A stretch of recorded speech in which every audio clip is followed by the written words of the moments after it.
నమస్తే. మొత్తానికైతే రబీ సీజన్ అయిపోయి ఖరీఫ్ సీజన్ స్టార్ట్ అవుతుంది. ఈరోజు మృగశిర కార్తె సందర్భంగా రైతులు తన పొలాలను చేన్లను దున్ని విత్తనాలు వేసుకుంటున్న పరిస్థితి. ప్రస్తుతం మనమైతే వేములవాడ మండలం వేములవాడ మున్సిపాలిటీ పరిధిలోని అయ్యూర్పల్లి గ్రామంలో ఉన్నాం. మనతో పాటు మాట్లాడడానికి ఒక రైతు ఉన్నారు, వారితోటి మాట్లాడే ప్రయత్నం చేద్దాం. బ్రదర్ నమస్తే, మీ పేరు చెప్పండి. నా పేరు వంగల మల్లేశం, మాది అయ్యూర్పల్లి వేములవాడ 3వ వార్డు. మాకు ఈరోజు మృగశిర కార్తీ కాబట్టి నిన్న మధ్యాహ్నం కురిసిన వర్షానికి పత్తి విత్తనాలు నాటుకోవడం జరుగుతుంది. మొన్నటిదాకా ఎండలు బాగా కొట్టినాయి, పంటలు అమ్ముకునేసరికి లేట్ అయింది. ఇక ఈరోజు నిన్న కొట్టడం వల్ల కొంచెం వాతావరణం చల్లగా మాకు చాలా సంతోషం. వాతావరణం చేంజ్ అయింది, మాకు ఒకటేసారి ఇక ఎక్కువ కొట్టింది వర్షం. ఇక అందుకే మేము ఈ విత్తనాలు నాటుకోవడం జరుగుతుంది. ఓకే, ఎట్లయింది మొత్తానికంటే ఈ రబీ సీజన్ ఎట్లా గడిచింది? సకాలంలో వర్షాలు పడ్డాయా? ఎట్లా అయింది? మరి వర్షాలు పడక అప్పుడు చాలా రోజులు అవుతుంది. ఇప్పుడు మనకు అప్పట్లో ఎప్పుడో వేయినాయి వర్షాలు, అప్పటి నుండి రాలే. అంటే మాకు వాళ్ళే వేరే కాడ కొంచెం బడి పంటలు నష్టమైనాయి, కానీ మాకు ఈ వరి పంటలకి అయిపోయిన సంది మాకు వర్షం కొట్టలే. ఇదే మొదటి వర్షం మాకు. ఇది పడుడుతోటే అందరూ కరెక్ట్ టైంకు మురకశీల ఇంకా రోడ్లో పడాలి. రోడ్లో పడితే కొంచెం ముందుగా దుక్కులు చేసుకొని తయారు చేసుకునేటోళ్ళం. కానీ కొంతమంది చేసిర్రు, కొంతమంది నిన్న నాటడం అంత 4-5 రోజుల నుంచి నాటిరు. కానీ ఇలా కొంతమంది నిన్న పడ్డ వర్షానికి సంతోషంతో అందరూ వేసుకున్నారని మళ్ళీ కొంతమంది వాళ్ళ స్టార్ట్ చేసారు.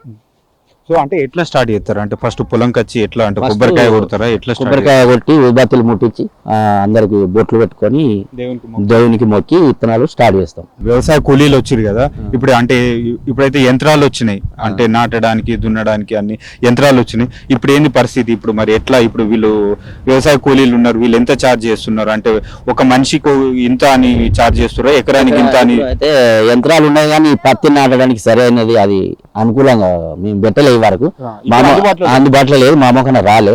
కాకపోతే మేము ఇప్పుడు వీళ్ళకి ఎకరానా ఇద్దరు కూలీలు 300 నుంచి 400 ఉంటుంది. కూలీలు తీసుకుంటారు. ఆటో కిరాయి మనదే ఉంటుంది. వీళ్ళు వేరే ఊరు నుంచి వస్తారు. ఎకరానికి ఇద్దరు, ఎన్ని ఎకరాలు అన్నా కానీ ఎకరం నుంచి లెక్క. అంటే ఎట్లా మీరు ఫస్ట్ నుండి ఇది ఇప్పుడు నల్లరేగడి ఉన్నట్టుంది, ఫస్ట్ నుంచి ఇంట్లో పత్తి వేస్తారా? ఇది వర్షాభావం ఓన్లీ, అంటే బాయికి ఏం లేదు? బాయికి ఏం లేదు, ఓన్లీ వర్షాన్ని చూసుకొని వేసుడు. వర్షం చూస్తేనే ఇలా పంట ఎప్పుడైనా అంతే. అది ఇక మాకు దీనికి బావి లేదు, నీళ్ళు లేవు. ఓకే, ఎట్లా ఉంది మరి మొన్నటి సీజన్ ఎట్లా గడిచింది? ఇప్పుడు మీరైతే దాదాపుగా రైతులైతే మొత్తం ఒకటే దిక్కుగా వరి పండించిన పరిస్థితి ఉంది. దిగుబడి కూడా బాగా ఎక్కువ వచ్చింది. ఇప్పుడు టైంకు ప్రభుత్వము అంటే సగటున వచ్చే దిగుబడి కంటే ఎక్కువ వచ్చింది, కొనలేని పరిస్థితి ఉంది. అయితే ఇప్పుడు వడ్లు కూడా ఇవ్వరు, కొంతమంది పోలే. మేము ప్రైవేట్ ఇంకా పోలే, కొంతమంది ఉన్నాయి. అంటే మా ఊళ్ళో ప్రైవేట్ కంపెనీ కాబట్టి అయిపోయింది మాది. ఇప్పుడు మాకు ఐకేపీలో మేము అమ్మలే. మేము ప్రైవేట్ గానే 1850, 1950 అట్లా ఫస్ట్ లాసే కానీ కొనేటోళ్ళు లేరు. అట్లా ఇప్పుడు వాళ్ళు రాపాయిరి టైంకి రాకపోయి. ఇప్పుడు గివర్ రాకుండా ఉండాలంటే వర్షాలు పడితే అవి అంగడి అయిపోతాయి. అది కొంటారో తెలియదు. అలా జరుగుతుంది. మాకు ఇప్పుడు 2 సంవత్సరాలు మేము ఇట్లా ప్రైవేట్కి అమ్ముతున్నాం, ప్రైవేట్కే. సో మరి ఇప్పుడు మీరైతే ఇప్పుడు ఈ భూమి రీత్యా ఇప్పుడు మీరైతే పత్తి ఇస్తుర్రు. మామూలుగా పొలంలో రైతులందరూ ఒకటే వడ్లు పండిస్తుర్రు. సో ఏం చెప్పాలనుకో, ఇంకా పప్పు దినుసులు ఉన్నాయి, పసుపు ఉంది, గోధుమలు ఉన్నాయి, రకరకాల పంటలు ఉన్నాయి, కూరగాయలు ఉన్నాయి. మరి ఎందుకు పండిస్తలేరు? అంటే గవర్నమెంట్ వీళ్ళకు మద్దతు ధర ఇస్తలేదా, లేకపోతే వాళ్ళకు ఎట్లా సాగు చేసుకునే విధానము చెప్తలేదా? మీరు ఏం చెప్పాలనుకుంటారు? అయితే ఇప్పుడు మాకు ఇటు ఒక వడ్ల పంట అంటే మాకు మొన్నలకు నీళ్ళు లేకుండా ఇప్పటి నుంచి ఎక్కువ వేస్తారు. అవి కూడా ఇప్పుడు ఇవి అమ్మడానికి జరుగుతలేదు, గవర్నమెంట్ కొంటలేదు. ఇప్పుడు కూరగాయలంటే కొంతమంది పెడతారు, బాగా మంది పెట్టారు. రిస్క్, అవి మంది కూలీలు కావాలి, పని బాగుంటది అట్లా. అందు గురించి ఇక మాకు ఇక 2 పంటలు, వరి పత్తి. ఇది ఇప్పుడు ఈసారి కొంచెం వ్యవసాయం మొక్కజొన్న వేసారు, అది కూడా ప్రైవేట్కి అమ్మేసారు. అది గవర్నమెంట్కి అక్కడికి తీసుకపోతే ఆడ సరిగా పోలే, మళ్ళీ బారదాన్ లేదన్నారు. అట్లా దాని గురించి ఇక్కడనే కొంతమంది 1850కి 1800కి అమ్ముకున్నారు. సేమ్ ఇప్పుడు ఎట్లా మరి మీరు పత్తి వేస్తారు కాబట్టి పత్తి ఓకేనా? పడతలు పడుతుందా? పత్తి అంటే పోయినసారి పంట ఏంది, ఎంత ఖర్చు వస్తుంది? ఇప్పుడు మళ్ళీ ఇది మనకు 15 నెలల చేతికి వస్తుంది. 15 నెలల చేతికి వస్తుంది, 10, 11 ఇట్లా 2 నెలలు. ఇది 6వ నెల 6 నెల 4 నెలలు ఉంటుంది.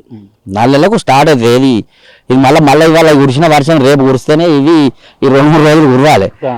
తాపకి నైట్లా కొంచెం పడితే ఇవి మనకు ఎత్తులు మొలకెత్తడానికి బాగుంటుంది.